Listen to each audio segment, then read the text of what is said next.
नमस्कार दोस्तों, मैं धर्मेंद्र कुमार शर्मा आप सबके सामने लाया हूँ आज एक नए वीडियो में हम परमाणु संरचना के बारे में देखेंगे जो कि बहुत शानदार होने वाला है। यह टॉपिक 10th क्लास के साथ साथ सभी कंपटीशन एग्जाम जिनमें साइंस होती है उसमें सभी कंपटीशन एग्जामों के लिए काफी महत्वपूर्ण है। तो दोस्तों आज हम एटॉमिक स्ट्रक्चर वाले टॉपिक पर देखेंगे। देखते हैं अपना वीडियो आगे। तो दोस्तों आप वीडियो स्टार्ट करने से पहले मेरे चैनल को सब्सक्राइब कीजिए, बेल आइकन को प्रेस कीजिए और वीडियो को लाइक कीजिए। तो अब देखते हैं हम एटॉमिक स्ट्रक्चर का वीडियो।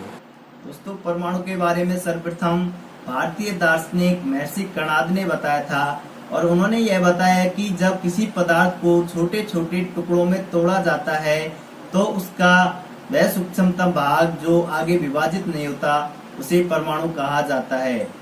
दोस्तों इसके बाद जॉन डाल्टन आए थे तो हम देखते हैं डाल्टन का परमाणु सिद्धांत। दोस्तों इसके बाद जॉन डाल्टन नामक एक ब्रिटिश अध्यापक आए थे जिन्होंने परमाणु सिद्धांत दिया था और उन्होंने सन 1808 में परमाणु सिद्धांत के बारे में बताया था। यह परमाणु सिद्धांत रासायनिक संयोजन के नियम, द्रव्यमान संरक्षण नियम तथा निश्चित अनुपात के नियमों के आधार पर दिया गया था। दोस्तों यह तीनों नियमों के आधार पर दिया गया था। इसकी मुख्य अभिग्रहितियां निम्न प्रकार है।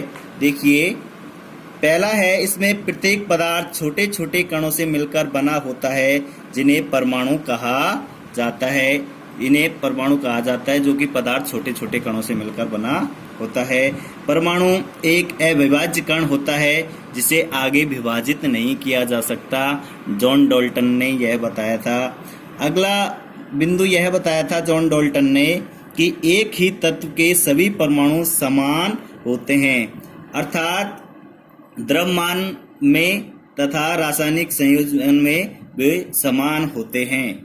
अगला बिंदु यह बताया था कि भिन्न भिन्न तत्वों के परमाणु भार तथा आकार व रासायनिक गुणधर्म में भी भिन्न भिन्न परमाणु होते हैं। इस प्रकार यह जॉन डाल्टन ने परमाणु सिद्धांत की मुख्य बिंदुएं बताए थे। दोस्तों अब देखते हैं हम जे थॉमसन का परमाणु मॉडल, जो कि आपको स्क्रीन पर एक चित्र परमाणु मॉडल दिखाई दे रहा होगा। वो जे थॉमसन ने परमाणु मॉडल बताया था। इसमें उन्होंने परमाणु की संरचना से संबंधित कुछ मॉडल प्रस्तुत किया जो कि सन 1898 में दिया गया था। इस मॉडल में देखो दोस्तों, तरबूज बताया गया है। एक प्लम तरबूज बताया गया है। तरबूज को वाटरमेलन बोला जाता है इंग्लिश में। दोस्तों तरबूज को काटने पर उसमें जो बीज धसे होते हैं वो एक इलेक्ट्रॉन को दर्शाते हैं, वो इलेक्ट्रॉन की संख्या को दर्शाते हैं। और जो रेड कलर का भाग होता है वो धनावेशित भाग दिखाई देता है। यह जे थॉमसन ने बताया था। जे थॉमसन ने एक मिठाई के बारे में भी बताया था, प्लम पुडिंग, जिसमें पुडिंग होती है वो उसके धनावेशित भाग को बताती है और प्लम एक ऋणावेशित इलेक्ट्रॉन को बताती है। इस प्रकार थॉमसन ने परमाणु के बारे में निम्न बातें भी बताई थी। उन्होंने बताया था कि परमाणु का आकार 10⁻⁻10 मीटर की कोटि की त्रिज्या का होता है, अर्थात परमाणु की जो त्रिज्या होती है वो 10⁻⁻10 मीटर की कोटि की होती है। उन्होंने अगली बात यह बताई थी कि जो परमाणु है वो विद्युत रूप से उदासीन होता है, अर्थात परमाणु में धनावेश तथा ऋणावेश समान मात्रा में पाया जाता है। धनावेश तथा ऋणावेश समान मात्रा में पाया जाता है।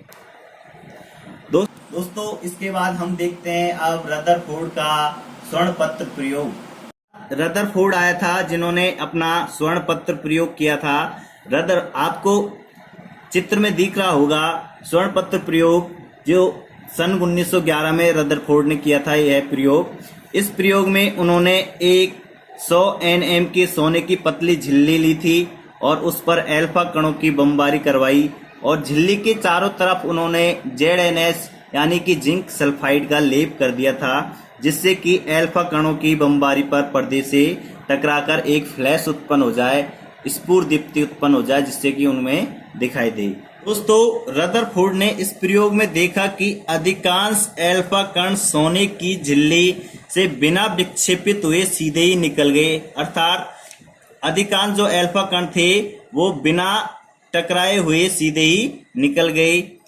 उनमें से बहुत कम एल्फा कण ऐसे थे जो कुछ अंश के कोण से विक्षेपित हो गए। अर्थात वो कोई 30 डिग्री पर, कोई 45 पर, कोई 10 डिग्री पर, ऐसे कुछ अंश कोणों पर टकराकर विक्षेपित हो गए। और उन्होंने एक जो चौंकाने वाला आया, 20,000 एल्फा कणों में से एक एल्फा कण ऐसा था जो कि 180 डिग्री पर विक्षेपित हुआ था। दोस्तों अब इसके बाद देखते हैं हम रदरफोर्ड के द्वारा निकाले गए कुछ निष्कर्ष। दोस्तों इस प्रयोग में यह निष्कर्ष निकला कि परमाणु का जो अधिकांश भाग होता है वह खोखला होता है और आवेशहीन होता है। परमाणु कैसा होता है? आवेशहीन होता है। समस्त धनावेश परमाणु के अंदर एक जगह केंद्रित होता है जिसे नाभिक कहा जाता है। क्या कहा जाता है? नाभिक कहा जाता है। इस प्रकार दोस्तों रदरफोर्ड ने नाभिक की खोज की थी।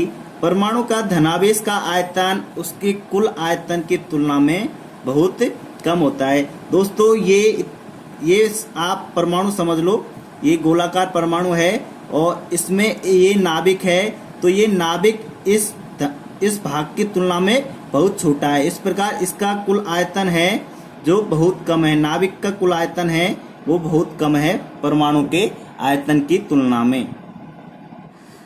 परमाणु का संपूर्ण धनावेश है उसके मध्य केंद्र में स्थित रहता है जिसे नाभिक कहा जाता है। परमाणु का अधिकांश भाग रिक्त होता है जिसमें चारों ओर इलेक्ट्रॉन वृत्ताकार पथों में तीव्र गति से घूमते रहते हैं और इन पथों को कक्षा कहा जाता है। दोस्तों इन पथों को कक्षा कहा जाता है, ऑर्बिटल कहा जाता है।